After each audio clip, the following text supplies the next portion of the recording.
where the Buddha found a middle ground between the extreme comfort of his youth and the ascetic practices that he fell into. So the myth is, or the story is, the Buddha grew up in a kingdom. He was extraordinarily rich, had every material comfort in the world. He saw real examples of suffering, which made him want to go out and discover the truth. So he went out, left the kingdom, left his wife and kid behind, and then started getting into these very rigorous spiritual practices where he denied himself food and all the different things that we think of as extreme spiritual practices. And ultimately what he found was it was the middle way for him that allowed him to find enlightenment, not extreme comfort and not extreme deprivation. So that's the middle way from a Buddhist perspective.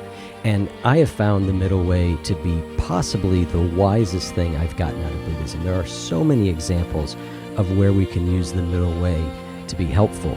The other thing is that it didn't just come from the Buddha. That's where I first found it, but it appears in lots of different things. Very notably, Aristotle had the idea of the golden mean, which was every virtue is a mean between two extremes, each of which is a vice. So basically, any characteristic you like, if you take it too far on one end, it becomes a vice. So Greg Marcus, who we had on recently, talked about this, about how take courage, for example.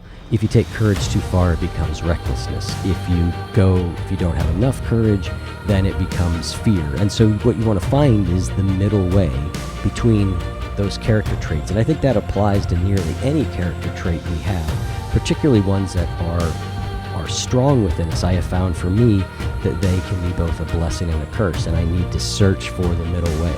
But there are so many other examples of the middle way. And one of the things I ask on the show often is about how do people negotiate between, or in the middle, between letting their emotions run their life, and so I feel any emotion and it takes me over, and on the opposite extreme, repressing emotion.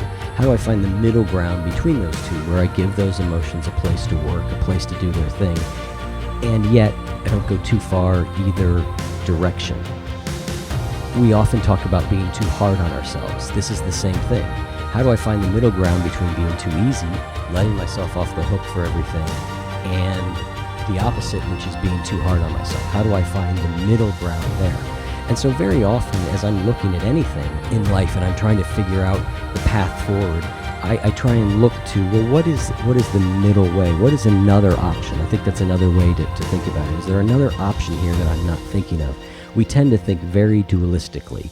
We tend to think either I do this or I don't do it. And a lot of times there's a ground in between. And decision-making studies show that if we take time to think about that third option, so if we can take it out of it's this or that and introduce some other options, the skill and the quality of decisions jumps a huge amount simply by looking at what could be in the middle way. Another, in relationships, this can be very helpful. We tend to get into trouble in relationships when we use words like always and never. You always do this, you never do that. Those are usually not the case, right? The truth is somewhere in between those. It's more of a middle ground. And if we can find that middle ground and we can communicate from it, it makes our communication and our relationships so much stronger. So that's just a few examples. I think I'll be talking more about the middle way as we go on this year, because I've really been keyed into it lately and thinking a lot about it. But that's some examples of where you could apply the middle way in your life